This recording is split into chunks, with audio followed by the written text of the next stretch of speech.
Part 2 of the Pottenger's Cats summary. So this is about cats, cattle feed, compost, and grass. And we find that it's what the food is fed and what the soil is fed that makes just as much difference as to whether or not the food is cooked or not, which is what we talked about in the first summary from Pottenger's cat study and book. So remember, Pottenger's cat study came about because Dr. Pottenger was originally using cats to test this adrenal extract that he was taking from cattle's adrenal glands. He was trying to standardize a dose that he could give to humans that were sick with things like tuberculosis in the 1900s. So what he started finding was that the adrenal potency differed greatly on which cattle it came from. And he easily discovered that the highest potency adrenal extracts came from the cattle that he was getting from the Denver area who were grazed on raw, living, open range grasses. And the lowest potency adrenal extracts were coming from cattle that he was getting from a Los Angeles area feedlot, where they were fed molasses and cottonseed meal and beet pulp meal and orange pulp and grape pulp and other industrial byproducts and dried grasses and grains.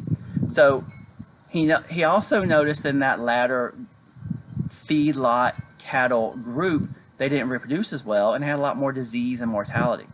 So he goes on in the book and finds the same thing, the same issues with chickens and egg production. Same as the cats and the cattle. They had robust, healthy chickens and robust, healthy eggs when they were out eating free-range bugs and grasses, but everything was unhealthy about them when they came from like hatcheries and indoor factory farm settings. So what's really interesting about this is when he analyzed the feed, so whether it was the feedlot byproduct junk full of carbs and sugars or the true raw living grasses, when he analyzes them, or when the industry analyzes them, we find that the protein content and the carbohydrate and the mineral and the fat, all these things are relatively equal. So each food or feed looks like it's just got the same healthiness and macronutrients as the other. But the animals that are produced from eating those foods are not equal at all. So even though this book and this material is from the 30s and 40s, 1930s and 40s, so 70 or 80 years old, the terminology they used back then that seems outdated to us is still more accurate than our modern technology. Because Pottenger and Weston A. Price and other people like that who we'll talk about in another video, they found it's the presence of the fresh, raw food factors in the food that produce the health and vibrance of the animals. So modern science since then has identified what many of these fresh, raw factors are. And basically they're vitamins and some other things. But by identifying vitamins, we immediately have two big problems. Because modern scientific industry wants to just use man-made synthetic vitamins to replace the vitamins that got destroyed in the cooking process, which is, redundant or stupid. But the problem you get from that is they're still man-made, they're not raw and living. So even these man-made synthetic vitamins that we're trying to replace are never going to be as good or work as well as the original ones that were in the food. Same as you can't cook the food and destroy the nutrients and then put artificial nutrients in it. It doesn't work that way. You've got to have raw food from the start. And then the second problem with this is modern science thinks that since it's identified all these vitamins that it knows more than nature and it can dominate nature. And modern science has this humanized ego and hubris that says we know what all the vitamins are now, so we don't need nature to do it. We can do it for nature. We can grow lab meat or whatever. But that's not the case.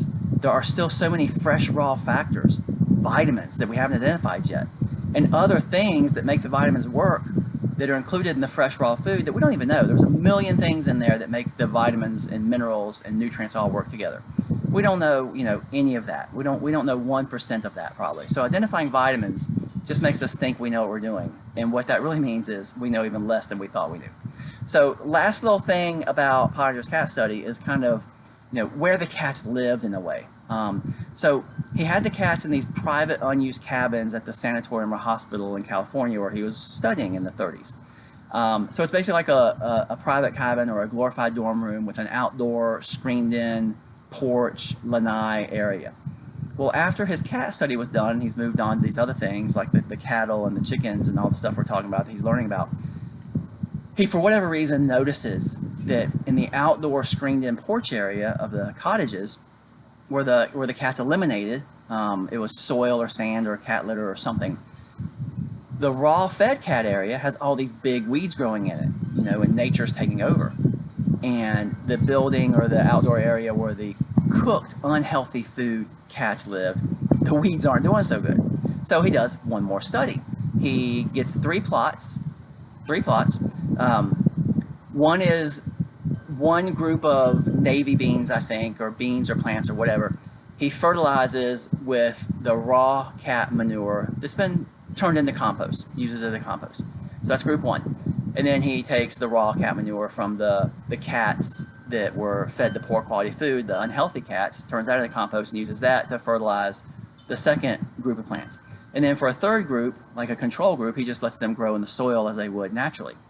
And what he finds, as you might expect, the ones fertilized with the raw fed cat manure, they grow great, and they're healthy, and they're big, and they're vibrant, and they're everything you want in growing beans or plants. But what I kind of was surprised to find when I read this book a few years ago was I suspected that the unhealthy cat manure would still provide some benefit and be better than just plain soil. And that was not the case. The unhealthy cooked food diet, pasteurized milk diet cats, their manure was so unhealthy that it made the beans that it was used to fertilize do even more poorly, grow worse than the ones in the control group who had no fertilizer at all, okay? So raw manure makes things grow great. Natural soil makes things grow mediocre. But unhealthy manure makes them grow even worse. And that's just amazing. And it's the way we still do things. It's the way all of our grocery store food happens. The other thing about the outdoor areas that I forgot to mention earlier is the raw fed cats were climbing on the screens and acrobatic and hanging from the ceiling fans, and looking like chimpanzees or like cats or jungle cats are supposed to look. And the cooked food, unhealthy cats, they didn't climb as much, or if they did, they got their claws stuck and they couldn't get out. They just didn't do well at all. That's another thing he saw in the outdoor screening areas that I meant to mention in the first video. And then this takes me to one more thing about the cattle. So same with cats and dogs. He also found this in chickens and a variety of animals, that they use their neck and shoulder muscles to get their food. So cats and dogs are supposed to be holding down whatever they've killed, the carcass, with their feet, and they rip and tug with their mouth and their teeth and their jaws and their head muscles and their neck muscles and their shoulders. And cats obviously do that too. Well, even cattle and horses, plenty of people have horses, they should be reaching all the way to the ground, stretching out their neck, and ripping the grass from the ground. They use a lot of jaw muscles, head muscles, neck and shoulder muscles. And having all these muscles built up and strong is what protects us or our pets or these animals from injury.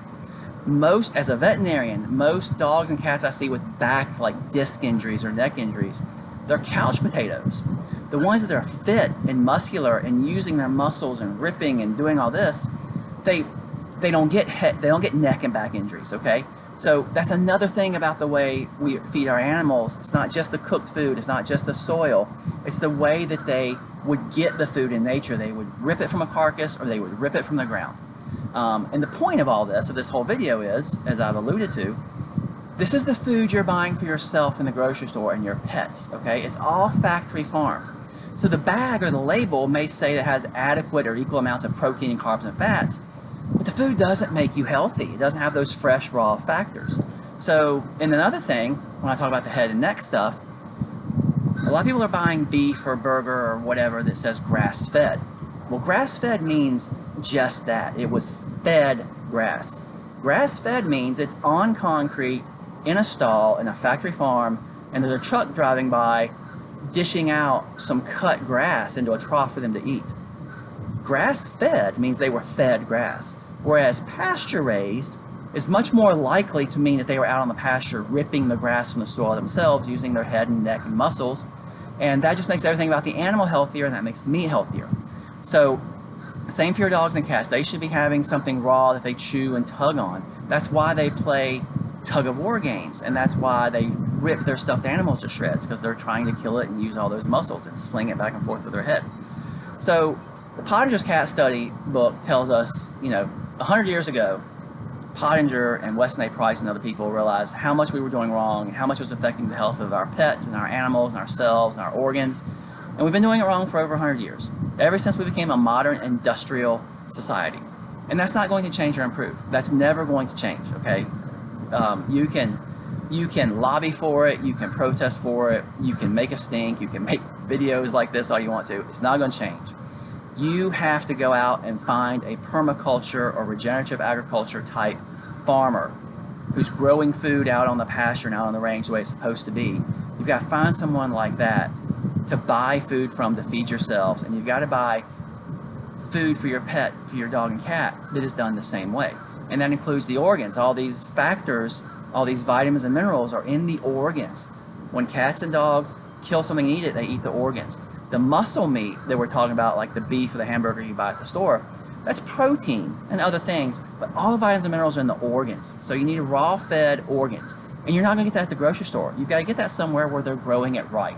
And Pottenger told us that in his cat study book, almost 100 years ago. And we're still doing it wrong, and we're gonna keep doing it wrong. It's up to you to find a way to do it right, because the industry is not going to do that for you. Okay, thanks.